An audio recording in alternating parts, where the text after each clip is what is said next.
All right, let's drink some wine. Hello, everyone. My name is Brian Hinchberger. And I'm the infamous brother, Paul Hinchberger. Infamous. And we are the not-so-famous Wine Brothers. We bring in wines. Bon Vivant Imports brings in wines from Spain and from Italy. And today we're going to be tasting wines from the Veneto, from the Valpolicella Classico region. Pretty popular name. People know Valpolicella. Paul, do you know Valpolicella? I do know Valpolicella. Oh, interesting, interesting. So, pretty excited actually about these two wines. Sartori Rino is the house here.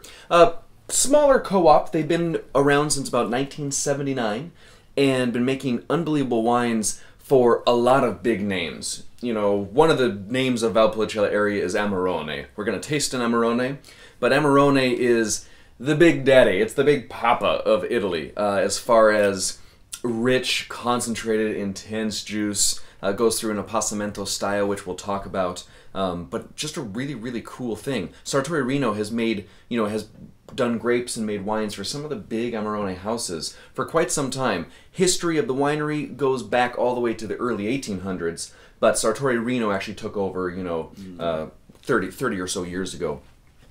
So very excited to taste through these. Paul, you've been through the Veneto. Tell everybody where the Veneto sits within Italy.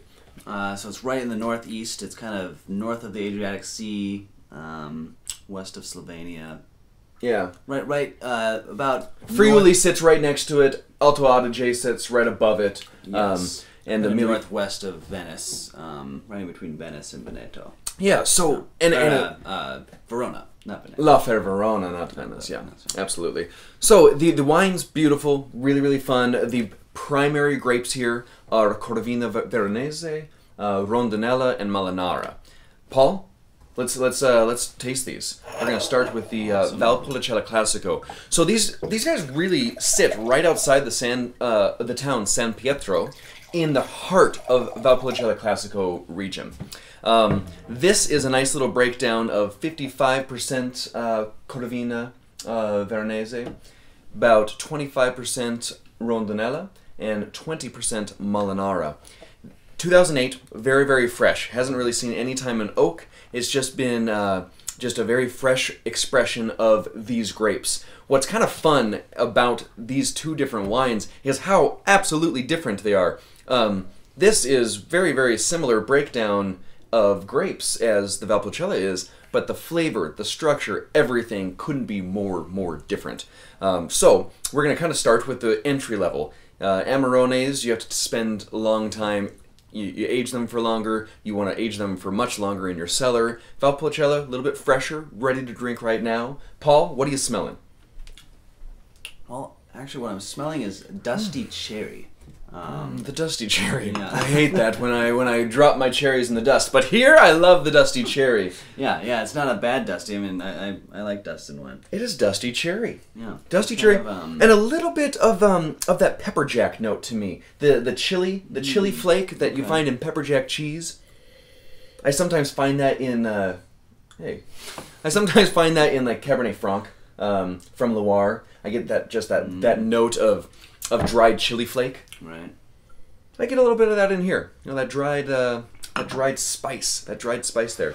So as far as this wine is built, typical aging, but without oak. Just seen time in bottle. Harvest the fruit, bring it in. The nice fruit kind of is saved for the Rapassos and the Amarones. The entry level fruit is thrown right into these bottles. So, but what do you think of the palate? Pretty tasty for entry level. Yeah? That much, yeah. $11 on a shelf. Oh, wow. Yeah. Screaming deal. Tell me about the palate. Well, I kind of got a spicy note as well. I was kind of attributing it more to like a white pepper, or pink peppercorn maybe. Pink peppercorn. But definitely a lot of cherry. Great acidity, which kind of almost makes me kind of think of cranberries. Like it's kind of pops. Yes, little kind of fresh pomegranate even too. Yeah, there you go. Absolutely. And then some telltale signs of the soil type as well. There's definitely some earth here. The soil types is calcareous clay, and volcanic basalt. a little bit of tufa. Very, very beautiful soils that, you know, pretty flat, not so much hillside, but flat, lots of sun exposure. This gets a lot of that maritime Mediterranean climate influence that so much of Italy does. But yeah, the palate is absolutely fresh, it's serious, and it's a lot of bang for your buck. $11 for this wine, I would be happy. Hell yeah. Hell yeah, as a clam to drink this. In fact, I'm drinking it right now. In fact, food-wise, I think this is really, really nice with cheese. Like, I almost just, I mean, I want to eat some pepper jack cheese with this, or some cheddar. Maybe, I mean, no, Parmesan's like more Parmesan, serious, yeah, more serious cheeses too, but this is kind of across the board, just stinking tasty. That's great. I like it. Paul, let's, So,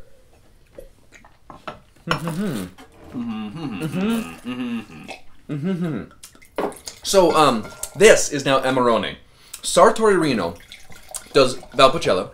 They do a Amarone. They do a bigger dog Amarone, and then a really big dog Amarone. For those of you who know what Amarone is and how it's built, this is serious, massive, expensive wine. This is their entry-level tier of their Amarones, of their 3. Ripasso is the one bottle that can sit right in between these two. What's cool, and I'm going to explain the process with this, that Ripasso then plays with. So don't let me forget to go back to the Ripasso here. So Amarone sees a classic, old, very, very cool, was invented by the Romans, style of winemaking called a passamento, or passito wines. What this is you let the fruit, that delicious fruit, hang on those vines as long as you possibly can, so they get lots and lots of sugar. And then you pick them. You just pick them off. And you in your winery, in your estate, lay them out on straw mats, you can hang them, you can do all sorts of things. But essentially, the concept is you want to dry these grapes so that... Removing the water out of the grapes in order to concentrate those sugars and the flavors. Exactly. Super, super concentrated. You have little raisins, shriveled up raisins, that you then press. You get anything left that you can, so obviously your yield goes down, thus price goes up. And this Appassamento style now presses, and it's dealing with this unbelievably rich, sweet juice. Thus, your sugar is higher, but you ferment it all the way dry, so your alcohol is also higher. This sits at 15.5% alcohol, but it's absolutely delicious. What I love is the presence of that sweeter fruit, that more unctuous textured and fruit. However, it's not a sweet wine. It's still fermented dry. Right. Pour this for anyone, and they're just like, oh, well, that's delicious. You know, it's just a big, delicious wine. But some Amarones are almost so big, so intense, that they're hard to eat with food even. Right. This, I'm so happy about. Entry-level Amarone, food-friendly, people-friendly, Paul-friendly. What do you think about the palate? I am friendly. Super rich cherry. Like, so this is kind of more the fresh, dusty cherry. This is like rich like Bill Gates, or rich like chocolate flourless cake. This is Bill Gates and chocolate flourless cake. Absolutely unctuous. It's huge.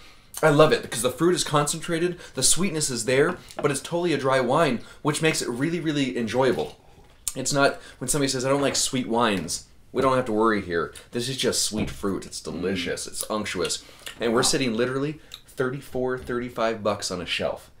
Amarones can get up in the, well, a lot of money. Yeah. Huge. Typically around $60 to $70. And then upwards of there. This is $35, and I think just a screaming deal. Really, really delicious. Great example of Amarone. Back to the middle guy, the Ripasso. What happens is they then take this juice, they repass it, thus Ripasso, over the lees of last year's Amarone, or whatever's left over here, and it gives you this with a little touch of this, thus the repassing. And it's usually priced right in between, but this is kind of priced like a Ripasso would be in the full Appassamento style, which I think is just killer. So we essentially haven't rated these wines. Paul, well, which one do you want to do? I'm going to go food here. I know you were talking about it. It doesn't always pair with food, but I think like a really rich, rustic marinara sauce with spaghetti. Absolutely. And olives. Kalamata olives. Bison ossobuco. something rich and intense, but with, you know, a rich, nice sauce. Right. A good wine sauce. I love a good Amarone risotto. Just use this. Don't use stock, just use this.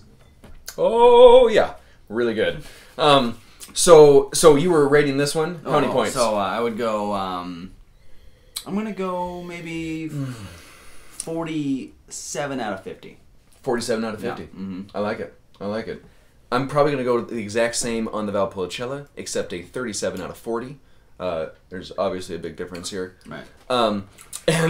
And my rating is for the wine that just kills it value-wise. $11 for that bottle is something to be excited about. Something to be very, very happy about. Same with this. Same with that one. Absolutely. Yeah. You know, this one you still have to want to spend $35. Right. This one, it's $11, and you will be so happy. So, two beautiful wines from Sartori Rino, from the Veneto, northeast portion of Italy, Valpolicella Classico, and an Amarone della Valpolicella. Absolutely fun, delicious, beautiful wines. Lots of fruit, lots of texture, lots of flavor, lots of love. Enjoy. Thanks, everybody. Cheers. Salud.